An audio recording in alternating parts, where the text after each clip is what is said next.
नमस्कार दोस्तों, वेलकम। स्वागत है एक बार फिर से आप सभी का आर्य जंक्शन पर। दिनांक 20 और 21 फरवरी 2021 के करंट अफेयर्स का अंक में लेके आया हूं। तो दोस्तों, आगे बढ़ने से पहले बहुत ही महत्वपूर्ण इन करंट अफेयर्स को रोजाना देखें और अपनी तैयारी में निरंतरता बनाए रखें, क्योंकि निरंतरता ही सफलता तक ले जाती है। खास करके आरएस और एसआई जैसे एग्जाम्स के छात्र जो कि अच्छे उत्कृष्ट क्वालिटी के करंट अफेयर्स देखना चाहते हैं, वो हमारे साथ जुड़ सकते हैं। इस वीडियो को लाइक और शेयर भी करें ताकि आपके दोस्तों तक ये सभी पहुंच सके। चलिए तो शुरुआत करते हैं। तो पहला प्रश्न आज का हमारा, देश की पहली 1 स्टार घुड़सवार जो घुड़सवार राइडर है साइमा सैयद, वो राजस्थान के किस जिले की हैं? तो हाल ही में राजस्थान की एक बेटी साइमा सैयद को देश की पहली 1 स्टार घुड़सवार बनने का मौका मिला है, खिताब मिला है, और वे हैं नागौर जिले की। तो नागौर जिला जो है उसके बड़ी खाटू कस्बे की वे बेटी हैं और हॉर्स राइडिंग के क्षेत्र में राजस्थान की उभरती हुई घुड़सवार हैं।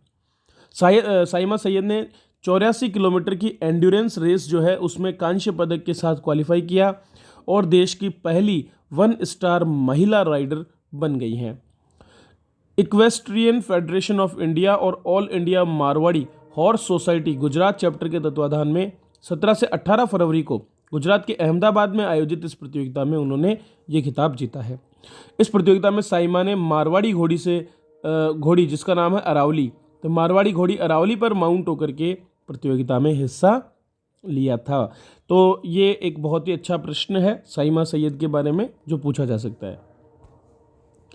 निम्नलिखित में से किसे संयुक्त राष्ट्र विकास कार्यक्रम यूनाइटेड नेशंस डेवलपमेंट प्रोग्राम जो है उसका संयुक्त प्रशासक नियुक्त किया गया है?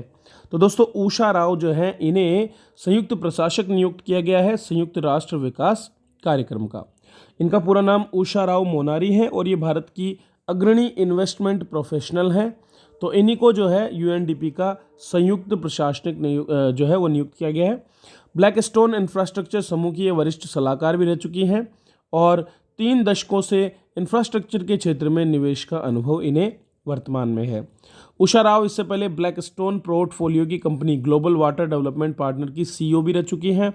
इसके अलावा उन्होंने विश्व बैंक समूह के अंतर्राष्ट्रीय वित्त निगम अर्थात आईएफसी जो है उसमें सतत व्यापार सलाहकार समूह की निदेशक के रूप में भी काम किया है। इस समय वे सस्टेनेबल डेवलपमेंट के क्षेत्र में कई संगठनों के बोर्ड्स में सम्मिलित हैं। निम्नलिखित में से कौन एक ऑस्ट्रेलियाई ओपन टेनिस टूर्नामेंट 2021 के महिला एकल की विजेता हैं? तो दोस्तों, ऑस्ट्रेलियाई ओपन टेनिस टूर्नामेंट 2021 के महिला एकल के फाइनल्स के रिजल्ट आ गए हैं और नाओमी ओसाका ने दूसरी बार ऑस्ट्रेलियाई ओपन को जीत लिया है। इससे पहले 2018 में भी वे ऑस्ट्रेलियाई ओपन की विजेता रही थी। तो नाओमी ओसाका जो है उन्होंने फाइनल में जेनिफर ब्रैडी को हराया और इस तरह से ये खिताब अपने नाम किया। वे जापान की खिलाड़ी हैं और तीसरी वरीयता प्राप्त इसमें रही थी। ये करियर का उनका चौथा ग्रैंड स्लैम था। इससे पहले 2018 में भी उन्होंने ऑस्ट्रेलिया ओपन जीता था और बात करें तो यूएस ओपन पिछले साल जीता और ऑस्ट्रेलियाई ओपन 2019 में वो विजेता रही। चलिए, बेल्जियम की एलिस मर्टेन और बेलारूस की आर्यना सबाल्के की जो जोड़ी है उसने भी ऑस्ट्रेलिया ओपन टेनिस टूर्नामेंट का डबल्स का खिताब जीत लिया है। ठीक है, कौन कौन? बेल्जियम की एलिस मर्टेस और बेलारूस की आर्यना सबालेंका, इन दोनों ने डबल्स का खिताब जीता महिलाओं में। तो इन दोनों ने हराया किसको? बारबोरा क्रेजिस्कोवा और कैटरीना सिनियाकोवा। नाम तो वैसे भी आपको याद नहीं होने, मुझे भी नहीं होते। ठीक है, इनको हरा करके अपना दूसरा ग्रैंड स्लैम जीता है। 2019 में यूएस ओपन की भी विजेता ये रहे थे। क्रेजिस्कोवा और सिनियाकोवा ने 2018 में विम्बलडन और फ्रेंच ओपन के डबल्स खिताब जीते थे, तो उनको हरा करके इन दोनों ने ये जीता है। ये इतना महत्वपूर्ण नहीं है, मेनली आपको नाओमी ओसाका याद रखना है और एक एक करके, जैसे अभी ऑस्ट्रेलिया ओपन हुआ है, फिर इसके बाद में आपका फ्रेंच ओपन होगा, फिर विम्बलडन होगा, फिर यूएस ओपन होगा, तो सभी का आपको इस साल का कम से कम याद रखना ही पड़ेगा। आगे बढ़ने से पहले दोस्तों, आरपीएससी सब इंस्पेक्टर के लिए हमारे कोर्सेज का लाभ आप उठा सकते हैं हमारी एप्लीकेशन पर, आरएस जंक्शन ऐप पर। तो आज ही आरएस जंक्शन ऐप डाउनलोड करें और वहाँ से हिंदी का हमारा कोर्स शुरू हो चुका है जिसमें लगातार क्लासेस आ रही हैं। वहाँ पर आपको detailed video classes, PDF note और एमसीक्यू क्विज होंगे। 2 साल की वैलिडिटी के साथ आपको प्रीवियस ईयर के क्वेश्चन पेपर्स और डिस्कशन फोरम सभी का लाभ इसके अंतर्गत मिलेगा। इसके अलावा और भी बहुत से टॉपिक्स हैं जिन पर हमारे बहुत से कोर्सेज वहाँ पर चल रहे हैं, जिनका लाभ आप ले सकते हैं। राष्ट्रीय सूचना विज्ञान केंद्र जो नेशनल इंफॉर्मेटिक्स सेंटर है NIC, उसके द्वारा व्हाट्सएप की तरह ही एक नया इंस्टेंट मैसेजिंग प्लेटफॉर्म ऐप बनाया गया है जिसका नाम है संदेश। संदेश नामक ये ऐप जो है, इसका प्रयोग जितने भी हमारे कर्मचारी या सार्वजनिक उपयोगकर्ता हैं वे कर सकेंगे। तो ये एक प्रकार का गवर्नमेंट इंस्टेंट मैसेजिंग सिस्टम है, ठीक है, और इसका प्रयोग आधिकारिक या आकस्मिक स्थिति में इस्तेमाल करने के लिए होगा, जिसमें वैध मोबाइल नंबर और ईमेल आईडी के माध्यम से उपयोग किया जा सकेगा। उद्देश्य क्या है? उद्देश्य यही है कि भारत निर्मित सॉफ्टवेयर का ज़्यादा से ज़्यादा प्रयोग किया जाए और स्वदेशी रूप से विकसित उत्पादों का एक हमारा इकोसिस्टम यहाँ पर बन पाए। अब इसका प्रयोग करने से सबसे बड़ा लाभ ये होगा कि हाल ही में जो जूम और अन्य विभिन्न प्रकार के जो प्लेटफॉर्म हैं, इनके प्रयोग करने के लिए सरकार द्वारा मना किया गया था विभिन्न सरकारी अधिकारियों को। तो ऐसे में ये जो संदेश नामक प्लेटफॉर्म है, ये काफ़ी उपयोगी इनके लिए हो सकता है। हाल ही में कौन सा एक देश पेरिस जलवायु समझौते पर आधिकारिक रूप से वापस लौट आया है? तो दोस्तों, पेरिस जलवायु समझौता जो है, जो कि पेरिस कन्वेंशन के दौरान इसको लागू किया गया था और इसका उद्देश्य जो है पूरे विश्व भर में जो तापमान में हो रही वृद्धि है इसको कम करना है। उसमें अब अमेरिका वापस लौट आया है। अमेरिका बीच में पेरिस समझौते से मुकर गया था और 19 फरवरी 2021 को 107 दिनों के बाद जो नए राष्ट्रपति हैं जो बाइडेन, उन्होंने इसके लिए आदेश जारी किए और ऑफिशियली इसका अनाउंसमेंट किया है। ट्रंप प्रशासन ने 2017 में इससे बाहर निकलने की घोषणा की थी, लेकिन अमेरिका में चुनाव के एक दिन बाद 4 नवंबर 2020 से उनका ये जो फैसला था वो प्रभावी हुआ था।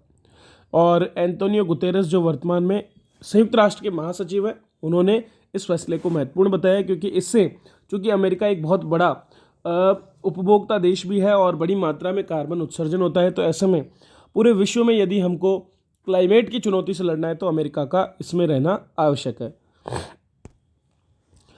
दोस्तों, लगातार देश में रेलवे उन्नति कर रहा है और इसी क्रम में रेलवे का पहला सेंट्रलाइज्ड AC टर्मिनल जो है वो शुरू हो गया है बेंगलुरु में। तो बेंगलुरु में इसका उद्घाटन होने वाला है। इसकी फ़ोटोज़ अभी शेयर किए गए थे हाल में रेलवे मंत्रालय द्वारा। तो बेंगलुरु के बैयापनहल्ली में इस टर्मिनल को इस तरह से बनाया गया है कि एक इंटरनेशनल एयरपोर्ट के बराबर सुविधाएं प्रदान करता है। इसका नाम भारत रत्न सर M विश्वेश्वरैया के नाम पर रखा गया है।